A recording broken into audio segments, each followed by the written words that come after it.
Hi, I'm Jack Cush, executive editor of RheumNow.com. This is the 4th of August, 2017, and that means it's the RheumNow Week in Review. This week, a lot of action at the FDA. Tune in, find out what gets you approved and what gets you disapproved with the big shots in Bethesda. So at the top of the news, regulatory information, Amgen has actually submitted its BLA, the Biologic License Application, to the FDA for the consideration of denosumab as treatment for glucocorticoid-induced osteoporosis. They have the trials, they have the data, the time is ripe. It would be helpful to have more options for patients so that we could prevent this particularly bothersome problem. An interesting study about what gives you cutaneous problems in patients with scleroderma.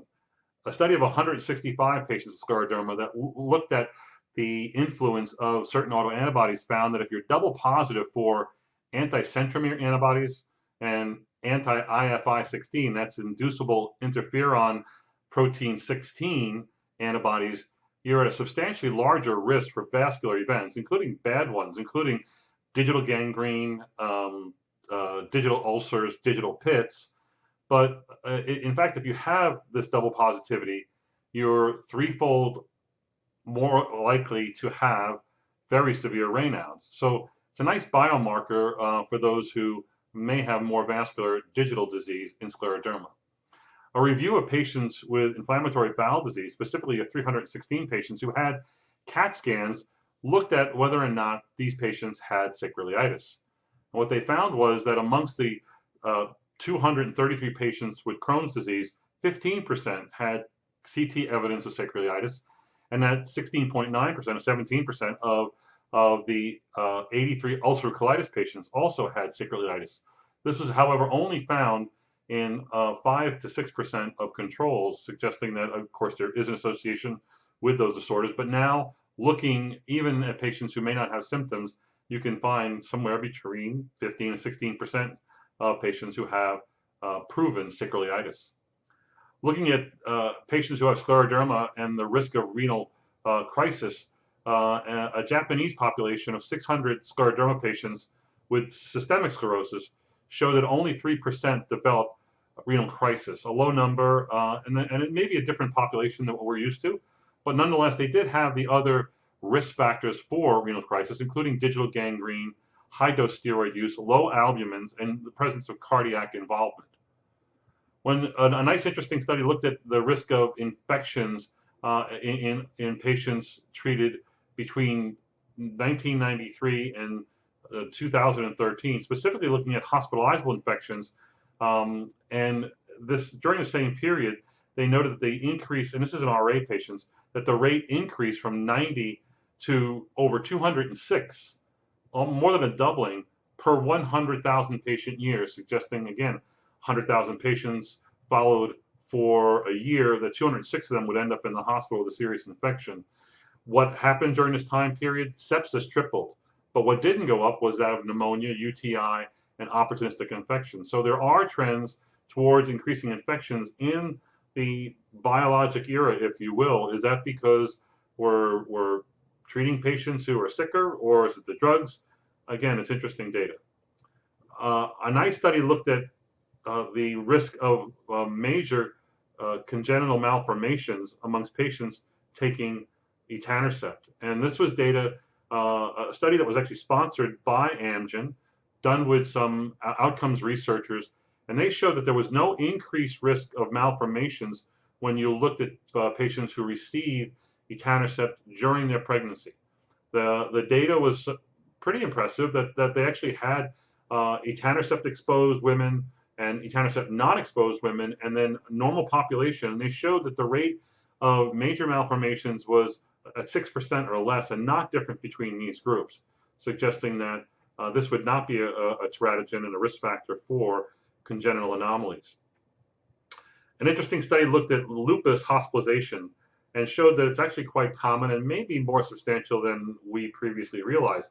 This was from Mary Urowitz's group in Canada, in Toronto specifically, where they looked at 247 lupus patients and noted 491 hospitalizations with a risk of hospitalization being about 1.6 per patient, and that these hospitalizations lasted on average 8.5 days. They found, well, actually, my contention has always been that when a lupus patient goes into the hospital, he or she is more likely to be in the hospital for medical reasons and medication reasons rather than lupus. And in fact, their data supported this. They showed that the most common cause of hospitalization, what they call incidental causes, drug reactions, management of pain, things that are not related to lupus or lupus activity. What they also found, and that was at 36%. Active lupus was next most common. So these were lupus defined features, was the cause of hospitalization in 21% of patients. And that infection, not necessarily a lupus related phenomenon, only in 22%. So overall, my impressions have been true and borne out by their data. Thank you, Dr. Urowitz.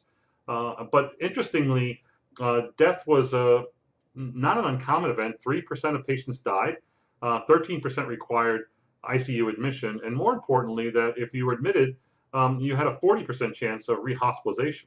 So there's a lot to deal with as far as sick patients and lupus and hospitalization. I think this is a nice study that documents the magnitude of this problem. I think the highlight of the week comes from the two hearings that occurred on August 2nd and August 3rd, wherein the FDA convened the Arthritis Advisory Committee to consider on the 2nd the safety of sirukumab in rheumatoid arthritis, and on the 3rd, the efficacy and safety of tofacitinib in patients with psoriatic arthritis. First, sirukumab. The panel met for a full day meeting and decided, although everyone agreed, the FDA and the presenters for the company, Janssen, that the drug was very efficacious, had good evidence of radiographic protection. Everyone was unanimous in that opinion.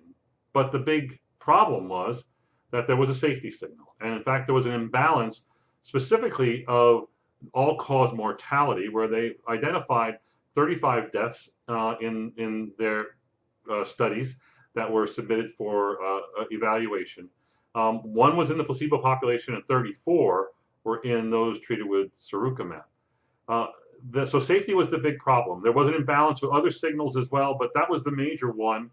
And the real problem here is that this study was both studies were placebo-controlled trials that did allow for early escape at week 18 and also at week 40 for patients who were not responding and were needing other therapy. When they looked at the placebo patients who crossed over and took early escape, those patients were actually quite sick, had much more disease activity, had a very different profile than the rest of the patient. It turns out that they made up a substantial number of the safety features, including deaths, MACE events, infections, etc. So the question was this an unfortunate feature of a design that's supposed to be favorable to patients, allow them an exit so they don't have to withdraw placebo for 6 months?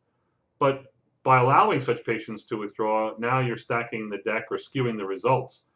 It didn't really matter whether it was related or unrelated or true. The panelists, although they admitted that this could be chance and results subject to bias, that they could not approve a third IL-6 inhibitor, sirukumab, when two are currently on the market, that being tocilizumab and sarilumab, just approved earlier this year. So this drug will go in front of the FDA for final decision. It's unlikely it will be approved. It's unknown whether or not the sponsor will take this further. I would guess not. The second meeting occurred on the 3rd, and the Arthritis Advisory Panel was asked to consider the potential approval of tofacitinib in patients with psoriatic arthritis. This was based on two large trials, over almost 800 patients, and the data was very clear. I mean, it worked as far as ACR 20, 50, 70. It showed efficacy in dactylitis and enthesitis, in patient-reported outcomes, including FACIT and HAQ scores, and it was a slew of clinical parameters that strongly favored the drug, even when there was an active comparator with adalimumab, which it was in these studies equal to. The only problem with this particular trial, and again, the panel voted 10-1 to approve the drug for the indication of patients with moderate to severely active psoriatic arthritis. The real problem was in whether or not to include the X-ray data. One of the studies was a 24-week study. One was a 52-week study that actually had an X-ray outcome. The sponsor said that the study was not done to get an X-ray indication, but instead to prove that patients were not getting worse radiographically while their joints were improving clinically. And in fact, that's what was seen. Patients did not worsen, but what they saw in placebo and actively treated patients with tofacitinib at 5 or 10 milligrams BID, that there was no advantage to the drug. And that basically the problem was that patients in this trial didn't progress very much at all. And that could be a function of getting patients in trials these days or doing X-ray outcomes. The question is, should this be a caveat and a feature for doctors to look at, or should it be in the label? I think that the panelists expressed the opinion this should not, the X-ray data should not be in the label because they did not do a trial that proved whether it does work or doesn't work, and the findings that they have shouldn't be construed as an endorsement for no change because really nobody changed in the trial, including the placebo populations. So that's it for this week at RheumNow.com. Be sure to go to the website. You can download slides from our daily download section. Right now we have featured slides on the biosimilar survey that we conducted 2 or 3 months ago. And then obviously there are other downloads as well. Tune in, go to the website to get these links and other news from RheumNow.com. See you next week.